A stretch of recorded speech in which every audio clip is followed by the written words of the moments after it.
1948 film. Wikipedia द्वारा प्रकाशित। मेला 1948 की भारतीय हिंदी भाषा की रोमांटिक त्रासदी फिल्म है। इसका निर्माण और निर्देशन एसयू ने किया था। वाडिया मूवीटोन के लिए सनी। इसमें दिलीप कुमार, नरगिस, जीवन, रहमान और नूरजहां ने अभिनय किया। फिल्म का संगीत नौशाद ने तैयार किया था। इस फिल्म में मुकेश ने दिलीप के लिए पार्श्वगायन किया और मुकेश की हिट फिल्मों में से एक गाए जा गीत मिलन के थी। मोहम्मद रफ़ी की आवाज का उपयोग केवल एक बार लोकप्रिय गीत ये जिंदगी के मेले के लिए किया गया था, जो एक मेले के मैदान में सेट किया गया था और फिल्म की शुरुआत में एक भटकते भिक्षुक पर फिल्माया गया था। गाने के बोल शकील बदाऊनी ने लिखे थे और कहानी और संवाद आजम बाजिदपुरी ने लिखे थे। गांव के परिवेश पर आधारित यह संगीतमय फिल्म मंजू और मोहन की एक दुखद प्रेम कहानी थी। मंजू की शादी एक 70 वर्षीय व्यक्ति से हुई है, जिसका कहना है कि उसे इस बात का एहसास नहीं था कि उसकी शादी इतनी कम उम्र के किसी व्यक्ति से की जा रही है। पति की मृत्यु के बाद प्रेमी मिलते हैं और मंजू की आकस्मिक मृत्यु हो जाती है। मोहन को उसकी हत्या के लिए दोषी ठहराया जाता है और 20 साल जेल में बिताने के बाद जब वह मंजू की आत्मा का पीछा करता है तो वह भी चट्टान से गिर जाता है और मर जाता है। कथानक। मंजू अपने पिता, एक स्कूल शिक्षक और सौतेली मां के साथ गांव में रहती है। मोहन और मंजू बचपन से दोस्त हैं। दोस्ती प्यार में बदल गई और वे दोनों अपनी शादी को लेकर उत्साहित हैं। मोहन ने शादी के लिए गहने खरीदने के लिए शहर जाने का फैसला किया। रास्ते में उसके साथ लूटपाट की गई और उसे पीट कर बेहोश कर दिया गया, जिससे उसे अस्पताल में भर्ती कराया गया। मेहकू सेना से सेवानिवृत्त एक अच्छा आदमी नहीं है, जो गांव की एक युवा लड़की के प्रति वासना रखता है। वह मंजू की सौतेली मां पर प्रभावशाली है और उसे अपने साथ रखते हुए गांव की पंचायत बुलाता है। यहाँ उन्होंने मोहन की निंदा करते हुए कहा कि वह एक पागल आदमी है जो एक लड़की के साथ भाग गया है और उनसे कहता है कि वह शादी के लिए वापस नहीं आएगा। चूंकि शादी का दिन तय हो गया है, पंचायत महकू से सहमत है कि मंजू की शादी तय दिन पर ही होनी चाहिए। यह मंजू के लिए एक उपयुक्त दूल्हे की तलाश करता है, लेकिन वह एक 70 वर्षीय बीमार व्यक्ति निकला।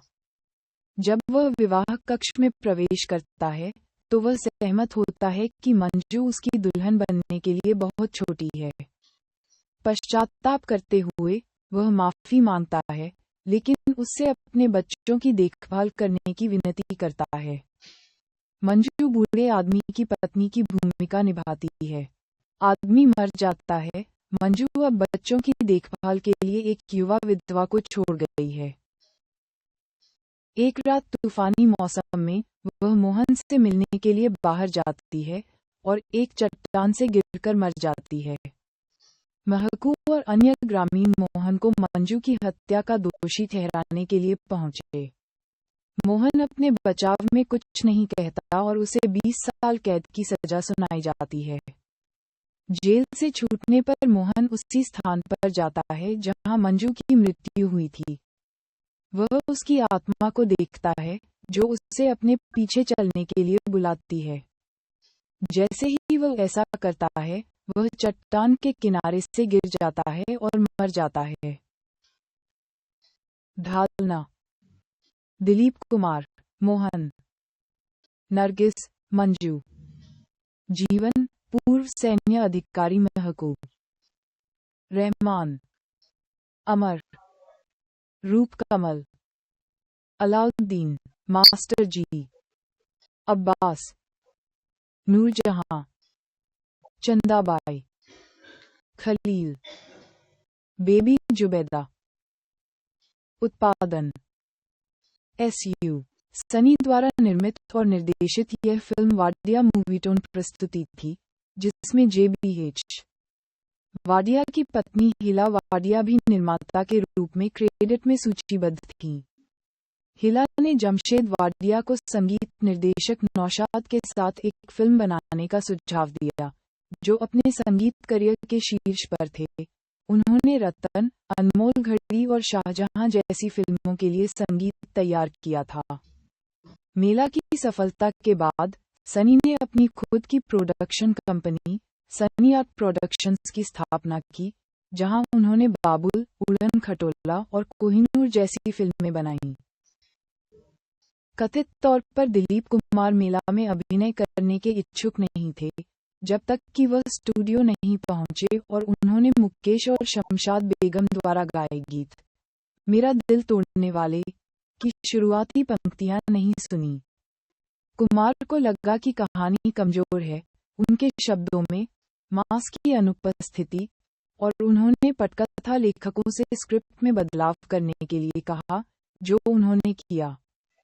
जैसा कि कुमार ने अपनी आत्मकथा Dilip Kumar the substance and the shadow में बताया है, हमारे पास कुछ स्वस्थ विचार मंथन सत्र थे, जिससे हमें कहानी में गहराई और तीव्रता के अलावा तर्क जोड़ने में मदद मिली।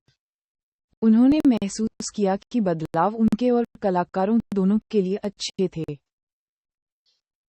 समीक्षा। फिल्म को फिल्म इंडिया के संपादक बाबूराव पटेल की कड़ी आलोचना का सामना करना पड़ा।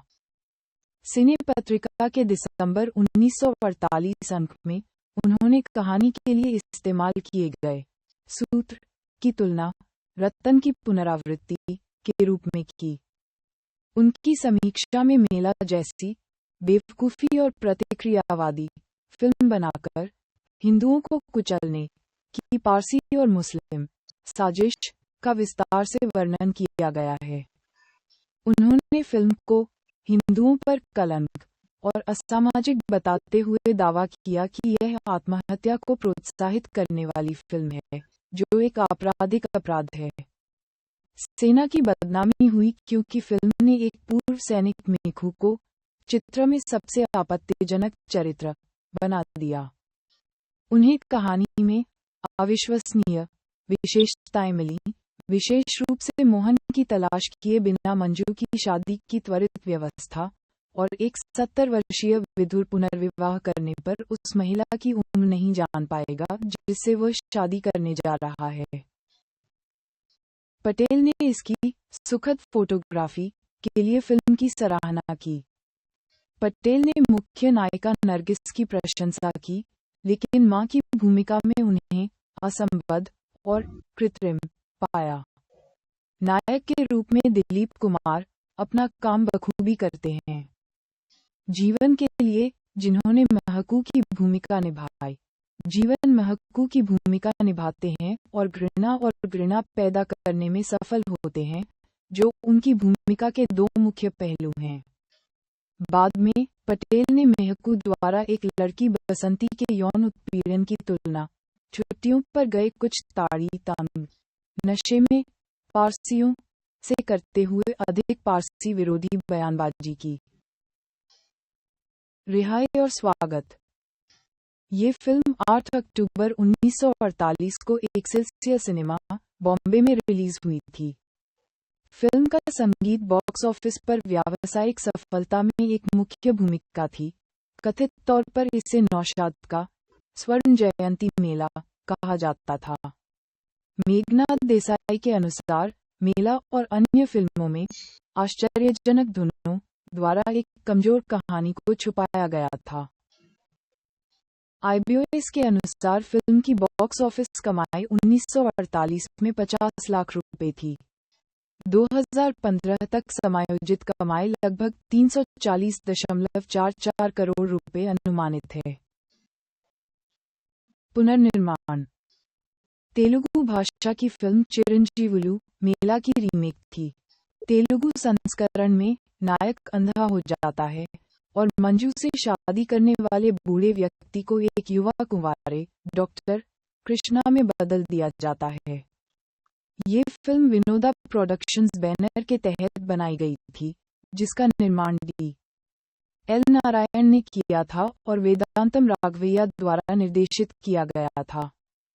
संवाद लेखक और गीतकार मल्लादी रामकृष्ण शास्त्री थे। फिल्म में N T Rama Rao, Jamuna, Gummadi, Peketi Sivaram, CSR ने अभिनय किया। एंजनेयुलू अभिनेत्री जमुना के लिए इसे उनके करियर का सर्वश्रेष्ठ प्रदर्शन बताया गया। पेकेती शिवराम ने मेहकू की नकारात्मक भूमिका निभाई, जो मूल रूप से जीवन ने निभाई थी। फिल्म बॉक्स ऑफिस पर सबसे ज्यादा कमाई करने वाली फिल्म थी। साउंड ट्रैक संगीतकार नौशाद ने इस फिल्म के लिए शमशाद से सर्वश्रेष्ठ प्राप्त करने की प्रक्रिया में शमशाद बेगम से कुछ यादगार गाने गवाए। शमशाद के धरती को आकाश पुकारे और तकदीर बनी बनके बिक दी दोनों उल्लेखनीय गीत हैं, जो कथित तौर पर एक गंभीर गायिका के रूप में उनके विकास को दर्शाते हैं। धरती को आकाश पुकारे गाना मूल रूप से एक शीर्षक गीत के रूप में रखा गया था, लेकिन ये बेहद लोकप्रिय हो गया, जिससे निर्माताओं को फिल्म में पूरा गाना जोड़ने के लिए मजबूर होना पड़ा। एक और लोकप्रिय गीत विदाई नंबर गाए जा गीत मिलन के था, जिसे शादी के बाद मंजू के घर छोड़ने के समय मुकेश ने गाया था। इसका उपयोग फिल्म में मंजू की भावनाओं, उसके गुप्त दुखों को दिखाने के लिए किया गया था, जिन्हें गीत के माध्यम से आवाज नहीं दिया जा सकता लेकिन स्पर्श किया जा सकता है। ये गाना मोहन द्वारा गाया जाता है जब वह मंजू से मिलने के लिए अपनी बैलगाड़ी में घर की ओर दौड़ रहा होता है, जबकि मंजू अपने पति के घर जा रही होती है। एक गायक के रूप में मोहम्मद रफ़ी की लोकप्रियता मेला में उनके द्वारा गाए गए एकल गीत ये जिंदगी के मेले से बढ़ी।